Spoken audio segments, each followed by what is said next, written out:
2026-এর নির্বাচনকে রক্তপাতহীন, সন্ত্রাসমুক্ত, অবাধ, সুষ্ঠু, সুরক্ষিত করার জন্য নির্বাচন কমিশনকে আইনানুগ ব্যবস্থা গ্রহণের আর্জি জানালো forum for electorals and professionals of West Bengal. ফোরামের পক্ষ থেকে প্রেস ক্লাবে আজ এক সাংবাদিক বৈঠকের আয়োজন করা হয়। এসআইআর-এর কাজে যুক্ত যেসব বিএলও পদত্যাগ করেছেন তাদের বিরুদ্ধে যথাযথ ব্যবস্থা নেওয়ার দাবি জানান ফোরামের সদস্য গোপাল সরকার।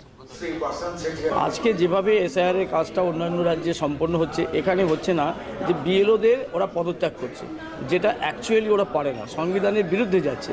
এই সমস্ত যারা পদত্যাগ করেছে সমস্ত বিএলওর উদ্দেশ্যে এগেনস্টে নির্বাচন কমিশনের একটা শাস্তিযোগ্য একটা বিষয় করা উচিত এবং এরা সত্যি সত্যি অপরাধী। কেননা ভারতবর্ষে যে গণতন্ত্র, সেই গণতন্ত্রের যে মূল তালিকাটা হচ্ছে ভোটার লিস্ট। সেই ভোটার লিস্টের কাজে রাজ্য সরকার বাধা দিচ্ছে ঘুর পথে। সুতরাং এই ক্ষেত্রে যারা বিএলও হিংসা ছড়ানো হচ্ছে, যাতে ভোটটা ঠিকমতো না হয়, ঠিকমতো কাজে না আসে, আরও অন্যান্য যে এখানে যদি রাষ্ট্রপতি শাসন হয় তাহলে ওরা সুবিধাটা পাবে, যে ওদের সরকারকে মেরে ফেললো, ওরা রাস্তায় কান্নাকাটি করবে, একটা সহানুভূতির হাওয়াতে ওরা বেরোতে চাইছে। This is the one type of practice in politics, কিন্তু this is almost bad practice.